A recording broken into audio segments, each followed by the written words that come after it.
কেউ যদি তোমার থেকে এগিয়ে যায় তাহলে হিংসা করো না, শুধু চেষ্টা করে যাও, যাতে তুমি শুধু তাকে নয় তার মতন হাজার প্রতিদ্বন্দ্বীকে পিছনে ফেলে দিতে পারো। হিংসা তোমাকে হীনমনতায় ভোগাবে, হিংসা তোমার মনকে দুর্বল করে দেবে, তোমাকে অনেক নিচু মনের মানুষ বানিয়ে দিবে, এমনকি এই হিংসা তোমাকে পশু পর্যন্ত বানিয়ে দিতে পারে। তাই হিংসা না করে চেষ্টা করো, একদিন তোমারও হবে। যারা বড় হওয়ার তারা কিন্তু যে কোনো প্রকারে বড় হবে, মাঝখানে পড়ে হিংসা করাটাই বিফলে যাবে।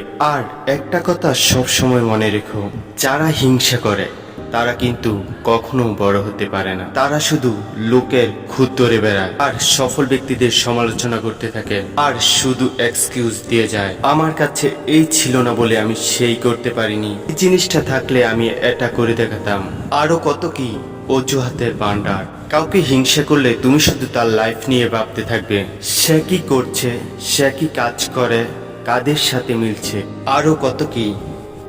সব জিনিসের হিসাব তুমি রাখতে থাকো, ফলে তুমি অন্যের জীবন নিয়ে এতটাই ব্যস্ত হয়ে পড়ো যে নিজেকে সময় দেওয়ার মতন সুযোগ আর হয়ে ওঠে না। ফলে তুমি যেখানে পড়েছিলে সারা জীবন সেখানেই পড়ে থাকবে। তোমার কম্পিউটারের আগে যাওয়া দূরের কথা, তুমি জীবনে আর ইমপ্রুভও করতে পারবে না, নিজের মধ্যে নিজেই দংশিত হয়ে একসময় হাল ছেড়ে দিবে।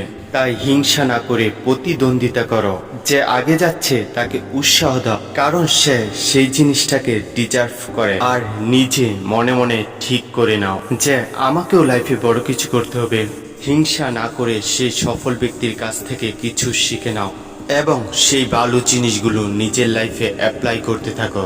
তাই বলে তাকে নকল করে না, তুমি তোমার মতন করে চেষ্টা করো, তোমার মতন করে সফল হও। হিংসা করে আজ পর্যন্ত কেউ বড় হতে পারেনি, তাই হিংসা করো না, চেষ্টা করো। আজ তোমার মতন একই পরিবেশ পরিস্থিতিতে থেকে যে ছেলেটা বা যে মেয়েটা সফল হয়েছে তার লাইফের ভালো জিনিসগুলো একটু স্টাডি করে দেখো এবং শেখো, যে সে কোন সময় কোন পদক্ষেপ নিয়েছে একবার ভাবো তুমি। আর সে একই জায়গায় থেকেও আজ সে সফল। একটিবার সেই সফল ব্যক্তিগুলোর ক্যারেক্টারের দিকে দেখলে বুঝতে পারবে যে তারা কিন্তু হিংসুটে ছিল না, তারা প্রতিদ্বন্দ্বিতা করেছে।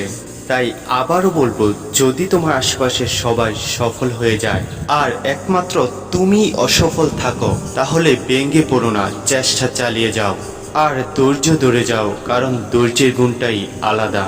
একটা জিনিসের প্রতি তুমি যদি দিনের পর দিন পড়ে থাকো, তাহলে সেই জিনিসে তুমি সফলতা পাবেই পাবে, এটা 100% গ্যারান্টি। এর জন্য কাউকে হিংসা করার প্রয়োজন নেই।